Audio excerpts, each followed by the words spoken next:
As part of a country that's experienced 4 years of harsh political divide, the United States Army is experiencing a little bit of a recruitment problem. Which is why I have a question for recent graduates. You really think you're too good to throw yourself on a grenade or commit atrocities in the name of the government? Why? Just because it doesn't equally protect the rights of its citizens or value human life on a global scale? That Coca-Cola commercial from the 1970s ruined an entire generation. And that's why the United States Army had to unveil its cloyingly sentimental campaign, The Calling, which aims to humanize the armed forces and close the military-civilian divide using personal stories and soothing animation. The most controversial being a video that tells the story of Corporal Emma Malone Lord, who was raised by 2 mothers. This video now features a tragic dislike ratio, and the Army had to shut off the comments after receiving intense backlash from across the political spectrum, including Ted Cruz, who trivialized Emma's story as part of a woke, emasculated military, because we all need tips on masculinity from the guy who walks out of the house looking like a McDonald's chicken nugget wearing dungarees. My issues with Emma's story in The Calling is actually how it woke washes the Army, which spends trillions of dollars a year inventing new ways to kill people. And now they're trying to tug at my gay heartstrings with their trendy, tranquil animation. Well, it won't work, US Army, and same goes to you, CIA, who released a similarly try-hard recruitment video. It's time to get elbow deep inside Uncle Sam so we can root around in these propaganda videos for a patriotic 4th of July installment of Clip Breakdown.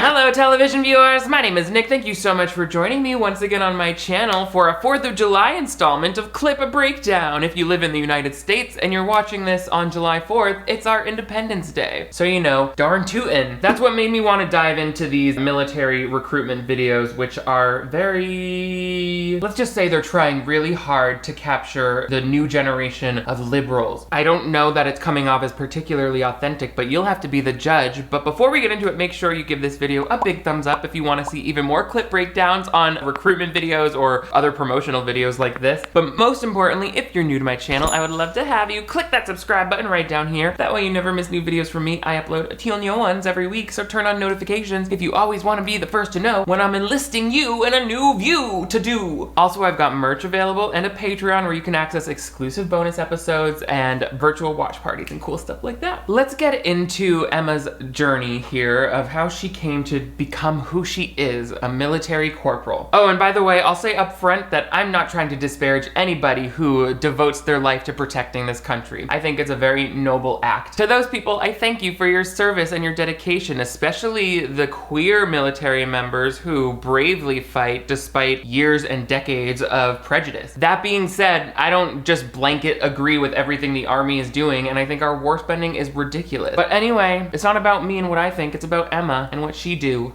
This is the story of a soldier who operates your nation's Patriot missile defense systems.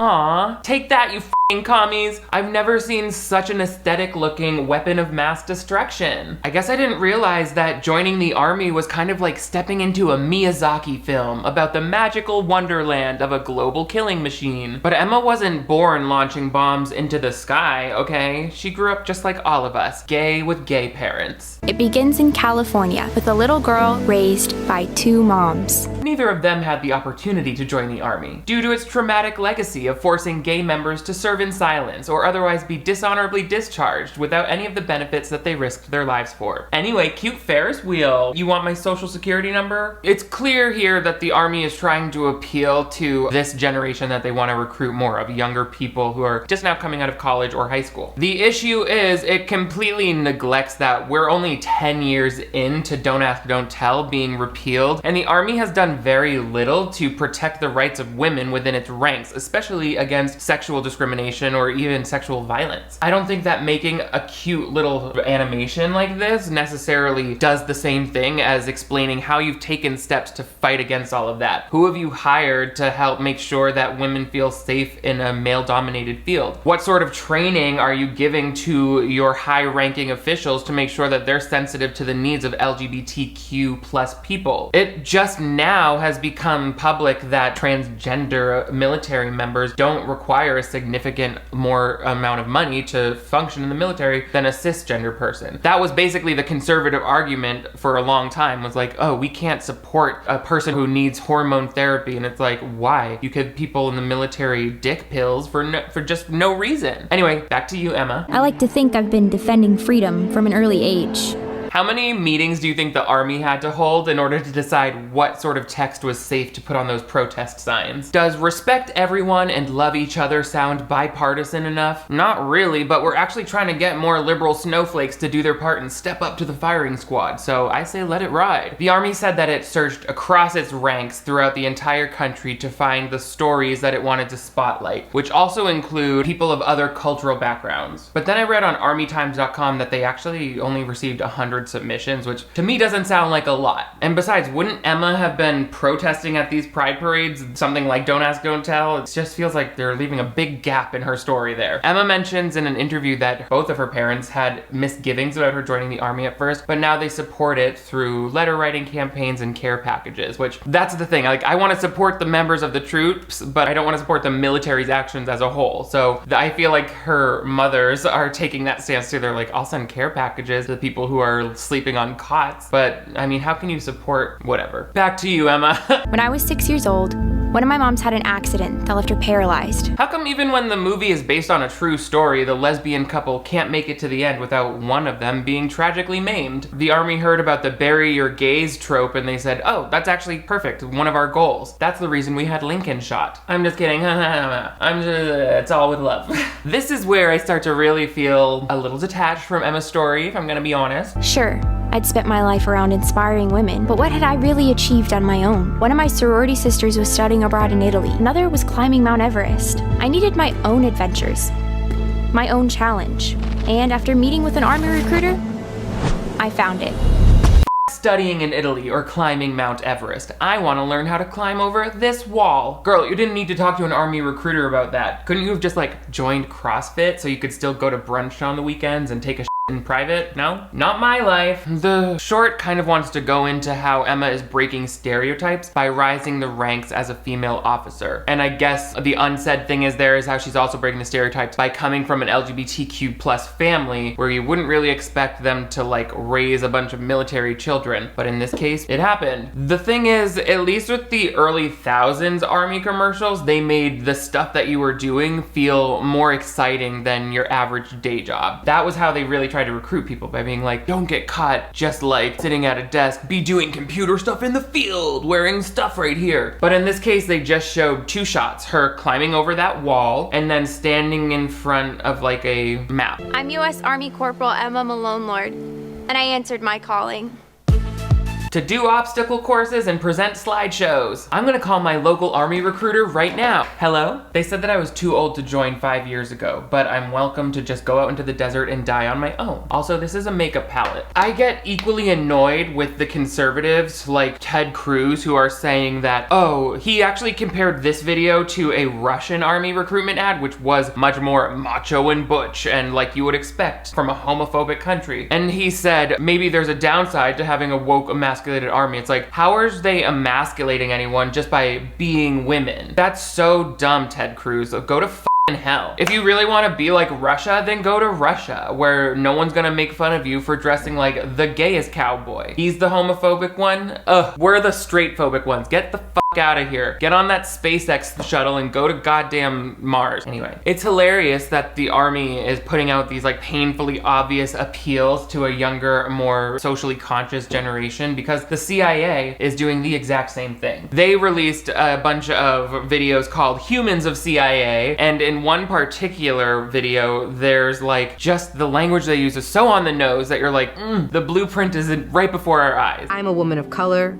I am a mom. I am a cisgender millennial who's been diagnosed with generalized anxiety disorder. I'm sorry, do you think I'm the person who approves your health insurance claims? She said, I have a diagnosis. I got a referral from Dr. Nguyen. The representative on the phone told me I would have no copay. Like, okay, listing of things, we hear you. I am a cisgender millennial who's been diagnosed with generalized anxiety. Okay, go off. I recommend yoga and perhaps quitting the high stress job at CIA. Also, I learned from this video, they don't call themselves the CIA. They're like, I got my job at CIA. Working at CIA, it's like, oh. It's like how the iPhone is really just iPhone if you work there. Like it's a person's name. I didn't even open this yet.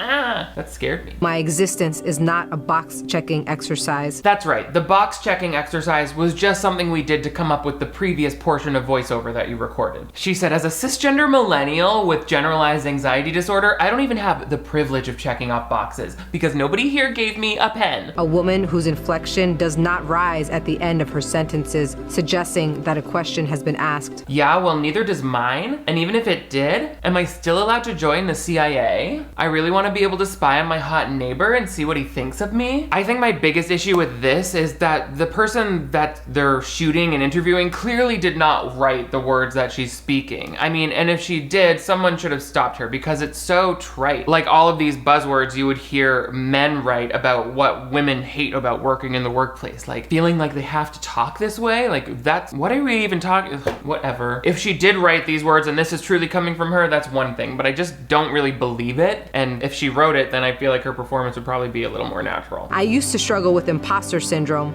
but at 36, I refuse to internalize misguided patriarchal ideas of what a woman can or should be. I'm not a professional writer, but I'm pretty sure that sentence had 2 or 3 more buzzwords than were strictly necessary. I agree with the message, just feels a little contrived here in your recruitment video, but again, I might not be the target audience for the CIA because I've got what?